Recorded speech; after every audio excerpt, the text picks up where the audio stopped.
Hey guys, what's up? Today I'll be ranking the entire JRPG library on the Nintendo Wii. Such an underrated and underappreciated console when it comes to this genre. Not as powerful as any of the PlayStation consoles or some other Nintendo portable systems, but hey, there are a lot of great RPGs in this system, believe it or not. This list is in alphabetical order, which means we're gonna start with Arc Rice Fantasia. A hidden gem, underappreciated game on the system, exclusive to the Wii. Very good one, as a matter of fact, extremely hard. I know I complained about this game recently because it is a total grind fest and the bosses have way too much HP and the positioning and the turn order and everything. I've covered this game recently enough, but I just wanted to say that despite what I said in those videos, I still included this game in my hidden gems video. It made it very high on the list for a reason, because it is very good. I've called this game a Tales of clone, because even though it's a turn-based RPG, everything else makes you feel as if you were playing a Tales of game. No masterpiece, but I'm still gonna give it an A tier. Next on the list is Baroque. Baroque was also released on the PlayStation 2. It's a roguelike RPG. It doesn't really play like the ones where you move and the enemy moves. This is more like the navigation takes place underground in several different levels, but the enemy moves whenever and you move whenever, so it plays also like a normal action RPG. But it's roguelike because the dungeons, at each time you enter these dungeons, are randomly generated. Unfortunately, it's one of those where the hell do I go? You get lost very easily. It's brutally hard. This is probably, I dare say, this is the hardest RPG on the list, on the Wii. And it's bad. It's bad, the controls are trashed. The PlayStation 2 version was kinda bad. Imagine the Wii and its awful controls. It's terrible. Well, the experience is terrible, but the game itself is not terrible. It just had a lot of potential. Such a dark story, very good premise, very good beginning, but as soon as the game throws you into the gameplay, you're like, this is bad. I mean, I got a headache, and I mean it. A headache just playing this game because I didn't know where the hell was I supposed to go. And the camera, oh boy, oh man, it sucks ass. It's not a terrible game, doesn't deserve an E, but I'm gonna give it a D. Highly mediocre, leaning towards bad, could have been better. Next is the Holy Grail on the system, Duck Upon Kingdom, also released on the PS2, a version that is, I think it might be better, and it is far cheaper than this Wii version, which goes for like $200 nowadays. Is it a good game? It is, but let me tell you something. This is a game that was meant to be for 2 or more players. If you play this game by yourself, it might not be that fun because the AI, the enemy computer, is very tricky, nasty, can really piss you off. It's a party game. This is like as if you were playing a turn-based RPG with like a Mario Party elements. So it's like a Mario Party RPG without Mario. It's still hidden gem, but I strongly suggest you play this game with somebody else at the very least. And because the game was intended to be played as a multiplayer game, I'm gonna give it a B. Dragon Quest Swords. Man, I don't even know what to say about this game. I think the hatred, my criticism towards this game is very personal, very subjective. I mean, a lot of people really like this game. Everybody agrees it's no masterpiece. I hated the game because I just couldn't stand playing with the controls. It's one of those games that almost everything is played with the Wiimote pointing at the screen. So you get a hack and slash, you know, with your hand all the time. And the hit detection, it isn't as bad as I mentioned in the original video that I did like 2 or 3 years ago. But it's bad nonetheless. It works whenever the hell it wants. At least that's what happened to me. It's a bad game. I'm sorry, it's bad, it's not terrible, I hate the game, it's not the worst in the Wii. I'm gonna give it a D. Next on the list we've got 3 Final Fantasy spin-offs. Chocobo Dungeon, Crystal Chronicles Crystal Bearers, and Crystal Chronicles Echoes of Time. The first one is a very fun roguelike RPG. You play as the Chocobo, so it is one of those RPGs where if you move, the enemy moves, so it makes you feel as if you were moving around in grids, in squares. It's very fun, it's very charming, and it's balanced. You know, most roguelike RPGs are very hard, tough as nails, and this is balanced. This is one of those perfect roguelike RPGs for beginners who want to get into the genre. And don't feel afraid because it's all charming and cutesy. It is very good, colorful, the graphics are great, the controls are perfect, the battle system is friendly, balanced, the challenge is still there. Don't think this is an overly easy RPG, no, it will get challenging as you move on. I really recommend this game. It's no masterpiece, but it's pretty darn good. I'm gonna give it a B. Next up is Crystal Chronicles Crystal Bearers. And that is a crazy ass experiment from Square Enix that I just don't even know how to describe. It's one of those games that have like, it's an action RPG, but the whole point is to lift your enemies or the objects and throw them. Throw the enemies away to harm them, to hurt them, or throw objects at them or whatever. And you can also do this in the cities with NPCs, which is somewhat fun. But it's just these controls. I mean, the idea was fun, but the controls are kind of bad. They suck, man! I didn't have any fun whatsoever with this game, though I've met some people that really enjoyed it. But it's just not for me. I mean, I tried so hard to enjoy this game and I couldn't because the controls were kind of bad for me. The story is absolute garbage. Very bad. Well, probably the worst Final Fantasy story in the entire series. This game, however, has one of my absolute favorite town themes, music themes of all time, which is in the Alferia capital. That theme there with the bagpipes, oh man, I love it. But that's the only thing I like about this piece of... It's a D. Next up is Final Fantasy Crystal Chronicles Echoes of Time. This is a straight port, direct port of the Nintendo DS version. And when I say straight direct port, I mean it literally. Like, Nintendo shamelessly ported the game, so when you play it on the Wii, it plays as if you were emulating the Nintendo DS.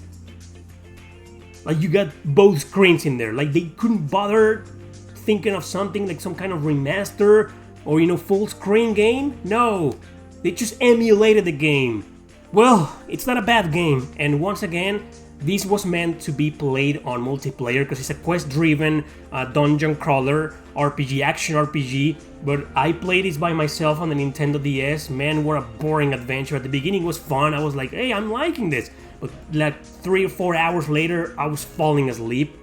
So once again, just like Dokapon Kingdom, it was meant to be played by 2 players or more. You play this by yourself, and it's, in my opinion, one of the most boring RPGs and repetitive as hell. Overly cryptic RPGs you'll ever play, but with somebody else, it might be fun. However, I'm still gonna give it a C, because even with somebody else, it's not that great. Fire Emblem Radiant Dawn is my favorite Fire Emblem of all time, next to Path of Radiance, and this is a sequel. This is a masterpiece, straight S for me. I don't need to cover this game, I've covered this one a million times, and you guys know I absolutely love it. The last story was made by Hironobu Sakaguchi. Many people will go on to say this is the true Final Fantasy 15, and a lot of people hated the game because the automatic controls that come with the game are kind of bad. They didn't know they could change the controls to manual. If you change the controls to manual, you can do this from the beginning of the game. Oh boy, what an improvement, because it now becomes a real action RPG hack and slash. And it's one of those games where almost every mission is different. Like, you need to do something different within every mission so it doesn't get repetitive. That's what I loved about this game. The last story, I'm gonna give it an A. Little King's Story is the vanilla version of real-time strategy, RPG, action. It's also one of those experiments that are very hard to describe, but unlike Crystal Bearers, this one is a good game. It's a hidden gem. I have fun with it, but eventually I was like, it's gonna be like this the entire game. I mean, you're this king, this little midget king, who has to manage an entire kingdom from scratch, little by little, building everything you can imagine. So in conclusion, there's a lot of micromanagement involved. But it's fun and it's friendly, it doesn't get really hard. It's just a little bit cryptic sometimes because they give you the mission, I mean, they tell you what to do, but not exactly where to go or how to do it. So you gotta figure it out for yourself. This game, I still recommend it. It's a hidden gem. It's one of those games that I think people should play at least once, like I did. But I gotta admit, the PlayStation Vita version is better. So even though it's still hidden gem, I'm gonna give it a C. because after all, this game is probably not for me. Monster Hunter 3, this is the first Monster Hunter I ever played, and after like several hours, I couldn't get into this game, and this is why I couldn't get into any of the Monster Hunter games. And honestly, I just don't care about this series. It might be a great game for you, but it's just not for me. I don't like this game, I don't care one bit for this series, so I'm gonna give it a C. Muramasa, the Demon Blade on the Wii, is an excellent action RPG. Very fun, extremely beautiful. Also got an enhanced port on the PlayStation Vita version, and that's the version you want to play. But honestly, you can't go wrong at all with the Wii version. It's just as good. This game is almost a masterpiece. Its only problem was that it was just too short. If this game could have been a little bit longer, more fleshed out in the story and in the missions and in the bosses, it could have been almost a masterpiece. Still, Muramasa, I'm gonna give it an A tier, since I'm a huge fan of Vanillaware. Opuna is a turn-based RPG, but it also mixes some real-time action. You gotta use the joystick in your controller, in the nunchuck or any controller, to pull it down, you know? So Opuna, the character, can throw the ball against their enemies. And it's fun. The battle system is very fun here, but it can also become very stressful and intense depending on the enemies you face, because sometimes you get these hordes of enemies and they overwhelm you, and sometimes you get these really tough enemies who have no reason to be there, and they kick your ass in no time. So it's hard. It's not that hard, but it's a hard game. But the one thing that turned me off about this little charming game, because it charms you right from the start, is the navigation in the dome. Most of the game takes place in this dome, at least the first huge, big part, long part of the game in this dome. And navigating through this dome is horrible. I mean, I have a terrible sense of direction in video games, because it's just one of those, where the hell do I go? They tell you, hey, go to this tower, which is down the stairs and down the hall of whatever, and several minutes later you still can't find it. It's horrible, man, and it turns you off. It's just that. Everything else in this game works fine. It's a hidden gem, it's a good game. But that thing, that navigation, that where to go, where to find these places, drove me nuts, man. I still think it's a hidden gem, and you'll probably love it if you have a good sense of direction. I don't, so it kind of turned me off. It's a C. Pandoras Tower, another great game that had a lot of potential, but its only major problem was that when you fight the bosses in this game, you had to use the Wiimote and point at the screen and, you know, manipulate the battle with the controller, so it gets tiresome. And these boss battles, these bosses have a lot of HP, so you're gonna be like there at least 5 or 10 minutes moving your arm, and it gets tiresome. Other than that, wow, this game blew me away. The graphics, the story is very good. It's very disturbing. It's one of the most disturbing RPGs of all time, because the girl, you know, to save your girlfriend from this curse, you gotta go to the tower, beat the enemies, and return to her and give her the hearts of the enemies, specifically the hearts of the guardians, so she can eat them to reduce the curse. It's disgusting, man. It's gross. But somehow they made this girlfriend of yours so cute and charming and so determined to survive that you fall in love with her. I mean, that's the whole point of the game, to make you attached to this character and to allow you to roleplay as this guy and do everything in your power to save her. That's the power of this game. But still, I gotta give it a B, because fighting the bosses with the Wiimote was not a good idea in my opinion. Next up is Phantom Brave. It's kind of hard to get into, kind of hard to understand at the beginning how to move your characters, how to attack, what the hell is going on, because it's a strategy RPG, but it's not grid-based.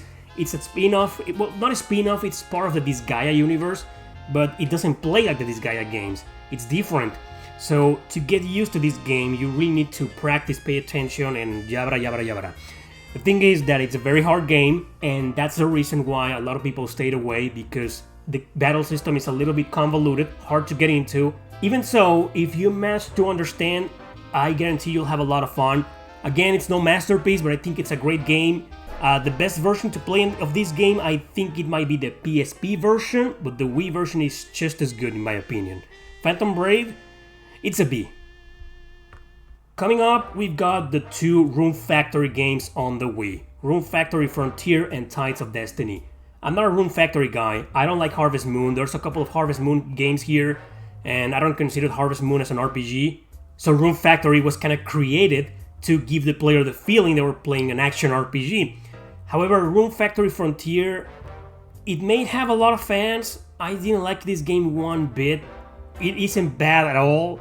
I see the good and the bad things about it. It's still a decent game. It's just the controls were very clunky. The action didn't convince me. It's just, I mean, look at the gameplay right now. It looks like a boring action RPG, man. Very generic. But the farming part, the farming simulation and all that jazz, I guess it was good, but since I'm not into those types of games, I didn't enjoy it. Still a decent game, I'm gonna give it a C. Tides of Destiny, however, also available on the PlayStation 3. The action part, oh man, the controls are great. This game as an action RPG is fantastic, man. I really enjoy the action here. You play as this character who has two swords, and compared to Frontier, wow, what a huge improvement. This does feel like a true hack and slash. The combos, man, the combos you made, the skills, how you maneuver the camera, it has very good controls in my opinion, especially the PlayStation 3 version. However, it's still a farming simulator, a life simulator. There's a lot of fun to be had there, but these kinds of gameplay mechanics are not for me, so I played this game way more than Frontier, but eventually I got to a point where I was like, I want to get to the action. I don't want to do this farming stuff. I don't like that. I still think it's a better game than Frontier, so I'm gonna give it a B. By now, you probably already know I'm a huge die-hard fan of Sakura Wars. I love this game to pieces. This game, I've recommended this game a hell of a lot. Visual novel with a puzzle and strategy RPG battle system, but it's not your everyday visual novel where you'll be sitting and just reading, clicking the A button over and over again. No, it's a very interactive game. Like every 2 or 3 pieces of dialogue, you have to make a decision, and there's a time limit to make a decision because decisions affect and matter in the game. And some of your decisions affect your relationship with the heroines, and this is the experience system. The better your answers towards certain girls in the game, the better their status when it comes to the fighting part. And the battle system is just amazing. And this is a somewhat easy game. It's not that easy, but it's an easy game. And because you don't have to grind and there's not a normal experience leveling up system, you won't have any trouble. It's just a matter of a little bit of skill and a little bit of strategy, and you'll be good with that. I love this game. I totally recommend it. Almost a masterpiece. Sakura Wars, So Long My Love, goes straight to the A tier. Shiren the Wanderer is another roguelike RPG. This is a very famous series from the Mystery Dungeon series created by Chunsoft a long time ago. And it's hard. It's not that hard. It's balanced and challenging, but it gets harder as you move on. And you have party members. That's what I love about this game. Usually in roguelike RPGs, you're on your own. And here you get party members, and you can switch to them at any time to strategically position them to attack the bosses or the enemies. I really like that, and the story is okay. It's not great, but it's okay, it's decent. I mean, it got me going, got me interested. Shiren the Wanderer, I think it's a great game. It is a true hidden gem, so I'm gonna give it a B. Because after all, it's a roguelike RPG, and I'm not the biggest roguelike fan. Spectros Origins is an action RPG. It's a very good one. It was specifically developed for kids, the entire franchise. I think Disney is the executive producer of this series. There's two on the Nintendo DS, which are kind of bad in my opinion, but this one is very good. It has a lot of mini games, like, covering fossils and unearthing them or something like that. It's fun, but the action is fun. The controls are a little bit clunky, but you get used to them. I really recommend this game, especially if you're looking for something lighthearted. It's a good game, it just doesn't stand out in almost anything. So either way, it can be a C tier because I think it's great, so I'm gonna give it a B. Super Paper Mario is a game that disappointed me, not because it wasn't turn-based RPG anymore, but because it felt more like a normal Mario game. side-scroller 2D platformer, and then you switch to these 3D areas. That was the whole point of this game. That was the charm of this game, and a lot of people liked that. I didn't. I hated every time I needed to move to the 3D aspect of the game. I hated that part. I found that to be a chore. I didn't like this game one bit, though I don't think it's bad.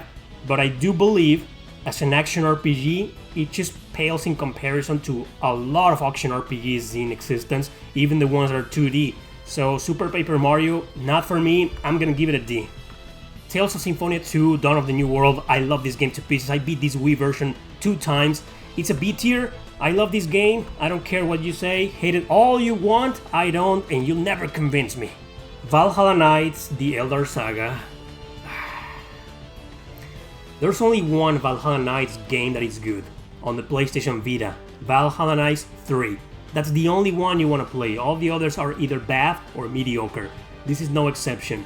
This is extremely boring, repetitive, lame. It just looks so bland. Look at the gameplay right now. Does that look like something you want to play? It looks like ass, man. But it's not terrible, but because they learned from the mistakes of the first Valhalla Knights on the PSP, which is garbage. They learned and they improved.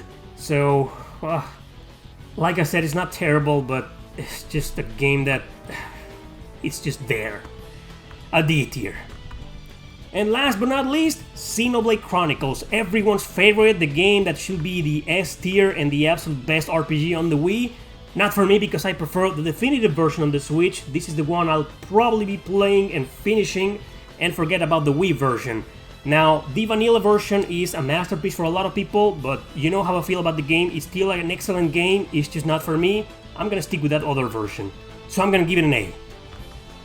And that's it. This was the entire Wii RPG library. Play the Wii, play these RPGs, they're great. Some of them are very, very recommended. Thanks for watching, don't forget to subscribe and share this video with your friends. See you next time!